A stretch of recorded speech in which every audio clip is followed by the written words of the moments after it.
chopping block where we're chopping issues one at a time. I'm Raven Money. And I'm Kim Scott. And today we're going to be talking about Earth Day that's coming up. Woo woo! Woo woo. We got an event tomorrow. Yep. And a couple of political stuff that's coming up that's around the corner, right? Well, it's already here. Here. We're just going to provide a little updates. I always say political stuff is around the corner and be right there. No, it's okay.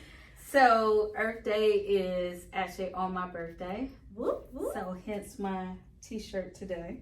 Show them. What does it say? Read April is my birthday. Yes, it's the whole month. All right. Period.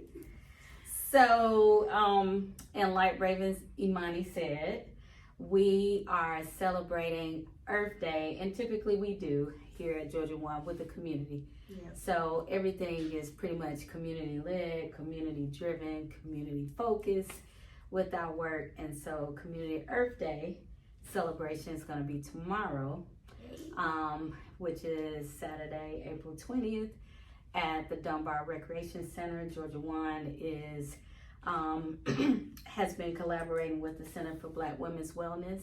And we are putting on this Community Earth Day celebration. Shout out to them too. Yeah, listen, I love them, and they are located in Atlanta's Mechanicsville neighborhood in the Dunbar Recreation Center. They're doing phenomenal work for Black women. It doesn't exclude Black men, but a lot of the wellness and health screenings and appointments that they do are centered around Black women and for Black women. So, yeah, they are a great organization. So go see them if you need to. But we're doing this in collaboration with them. So 11 to 2 tomorrow. Free health screenings. I will be there. Free giveaways. I will definitely be there. They're also giving some free non-toxic supplies for you to take home with you. So do you know what all that includes? I don't. We'll know tomorrow when we get that set up. But yeah, so but we do know that it will be health friendly, and won't be toxic to the environment or to you and your family. So we love that. Yes, we love something that's not toxic to the environment and to our public health, right? So So if you can, you're in the neighborhood, please come out. Again, tomorrow, Saturday, April 20th from 11 to 2, Dunbar Recreation Center. The address is 477 Windsor Street, Southwest, and that's in our great city and great state of Georgia in the city of Atlanta. And there's also a flyer on our Georgia One page, so make sure you go look at the flyer to get all the details, and I believe the link registration is in our bio as well. Yep. So I just wanted to kind of highlight some of the things that have happened around the political scene, ending our legislative session. And it's not so good and concerning the Georgia Public Service Commission. So this is again directed to the ratepayers, the Georgia Power ratepayers like myself, and majority of my family. But the Public Service Commission approved another rate hike. Now it's not going to come on board until like 2026, right? But they can't guarantee that. And but more importantly, and rate increases are important because right now we have some of the highest rate increases when we talk about our power bills in the nation. And in Georgia's history, this has been the most historic when we talk about rate increases with our power bills. So, you know, I say more importantly because there was a commitment. Obviously, the Georgia Public Service Commission is supposed to be responsible for providing fair and equitable power, gas, telecom, which is your telephone, utilities for Georgians. And so one of those, and safe, right? And so the goal is, the commitment is that you're supposed to be moving us towards something that is renewable and clean energy versus when we talk about power, you know, versus expanding more fossil fuel power generating plants. And that's what they did in this last round of votes to amend the Georgia Power's IRP, which is their integrated resource plan. So basically in that plan, they expanded the use for more, you know, pollutants. When we talk about fossil fuel generation, you know, fossil fuel power plants, gas, coal, oil. So what you say is like all of a big game of this capitalism? Well, not necessarily that, as it is, they have used the law. So the law allows them to be able to do some of the things that they do, right? But just because the law allows you to do it doesn't mean that you do it. And so, you know, in this sense, is using the law to further harm not only the environment, but people's pockets. So obviously, they don't care about the economic interests of Georgians when we talk about our Georgia Power bills, right? Or even the public health of Georgians, because now with this expansion of these fossil fuel power plants, you know, those are things that we know can cause and have caused harm to our environment and caused, you know, water quality issues, poor air quality issues. And so, you know, this is a public service commission, a 5-member board that's supposed to be making good decisions on our behalf, you know, so not only economic, but from a public health standpoint, from an environmental standpoint. And they didn't do that. And then to add insult to injury, we had down at the state, you know, they pushed an amendment to a House bill at the last hour to extend the terms of these public service commissioners. So there's no election, and then they're gonna sit in their seat at least 2 more years. So we'll go 2 more years without an election. And so the real question is that are you acting on the interests on the behalf of the people? And you're not.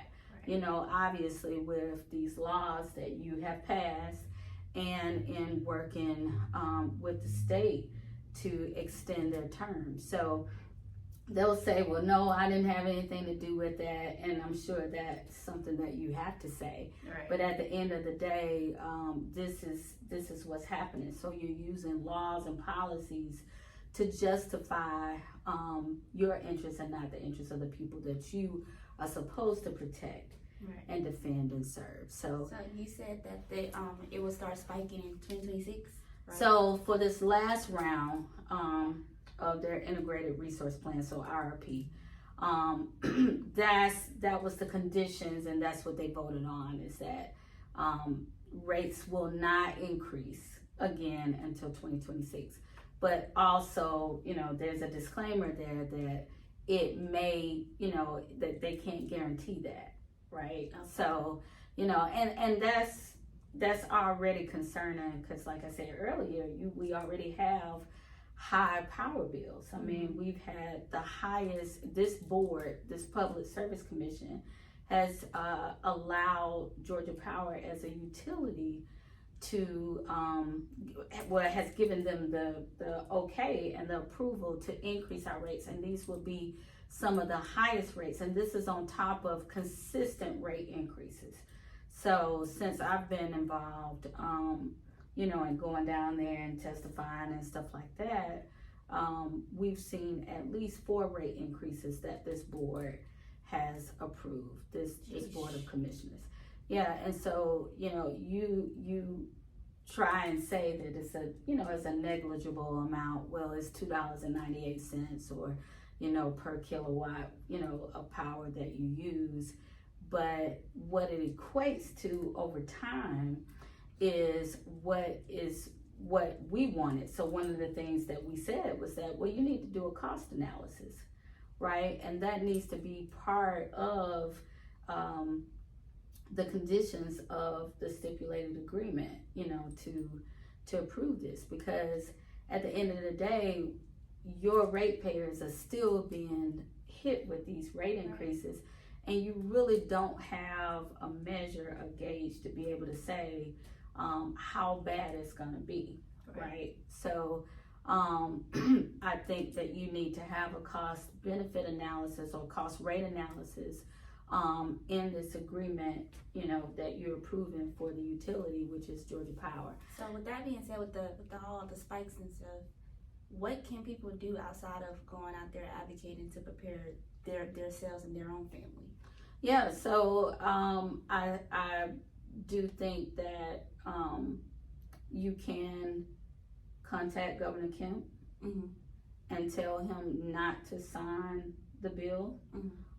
That would extend their terms, which means that would force us to have an election sooner than 2025 or 2026 or whenever the next year is. Now if we do that, y'all better go out there and vote. Yeah, and that's right. So if he doesn't sign it, then, you know, we will have some elections, whether it's 2025, 2026, 2027, 2028, whenever, you know, the elections are going to be.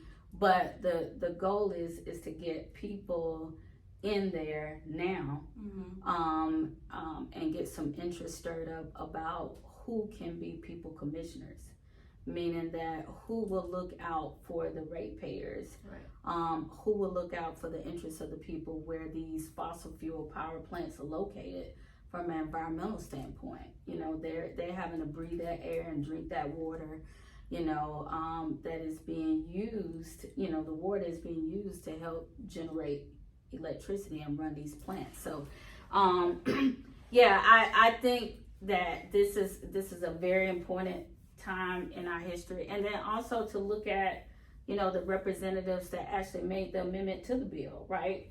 You know, I think some conversations need to be had with them as to why would you do that, knowing that we have not had representation, an elected representation, particularly in District 3, when we talk about the Georgia Public Service Commission, which covers, you know, the largest county in the state of Georgia, Fulton, and then you have DeKalb and Clayton.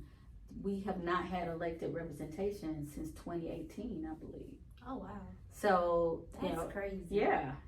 And you had a bill on the floor, you know, at the state capitol that would have reinstated a Consumer Utility Council.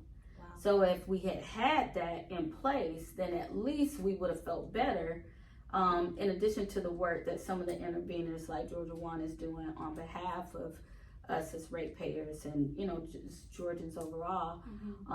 You know, we would have had additional protections, but with that Consumer Utility Council, but that bill was stopped. So there have been efforts, not on the behalf of the Georgians that needed the most, to protect us. Wow. And so, yes, getting people in there to vote, letting Governor Kemp know how you feel, but also letting your elected officials know, you know, how you feel and how this is impacting you, I think would be important as well. So you can go to Georgia My Voter page to find out who they are, but then you can also email us at info@georgia1.org because, and that's she Georgia. Can write up a mean email. Because we need more people to understand not only what's happening, but also how you can join us in our advocacy work on your behalf. There's a lot of changes being made. Yeah, a lot of changes. Yeah. I mean, and some people just don't know. Yeah. Some people don't know. I mean, it's not a meeting where it's friendly and open to everybody, right? Most Georgians work. You know, the meetings are typically, you know, in the mornings, during the week.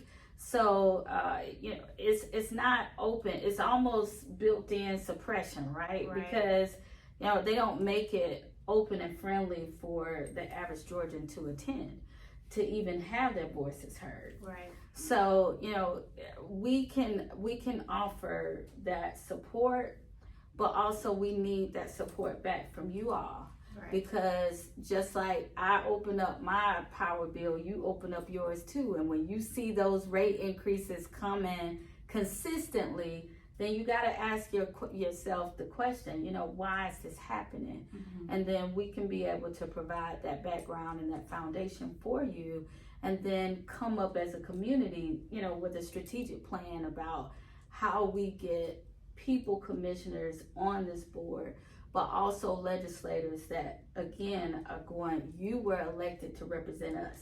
Mm-hmm. So if you're not representing us, then we got to hold you accountable, and holding you accountable means voting you out if you're not doing the job that you were elected to do. Right.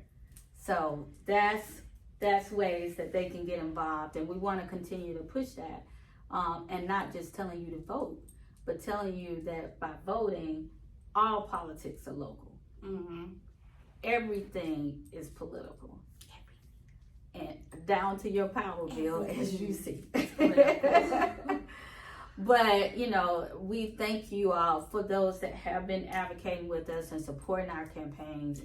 Don't think that it hasn't been in vain. We're here for you just like you're here for us, and we appreciate it so much. But there's more work to do. A lot of work. And you know, we ended on a high note with our environmental justice bill, and even though we didn't get that passed, we got far enough where it crossed over to a Senate resolution, and we start looking at the environmental impacts of pollution and some of the industries that are causing pollution in our frontline communities. So we're excited about next year and working strategically over the summer, so that we can be ready. And we're gonna get a EJ bill. I'll get that EJ bill. We really are. And again, thank you to the people that supported us. Yeah, on we that. see y'all. We see y'all. We see you, and I just wanted to personally acknowledge that and say thank you, because a lot of times we don't do that enough. Yeah. You know, Giving because y'all it- y'all flowers. Yeah, it takes all of us. Takes a village. All right. Well, thank you for all that information. That was very helpful for me. I know it's going to be very helpful for some listeners. Thank you guys for tuning in at the Chopping Block. We hope to see y'all tomorrow at the Earth Day event. Woo-hoo. Make sure you drop a happy birthday in the comments for Miss Kim. Woo! And if you have anything you want us to talk about, make sure you put it in the comments. We also have a form and our link on my Instagram page. Make sure you like, comment, and subscribe, and we will see y'all next week on the Chopping Block. Bye. Bye.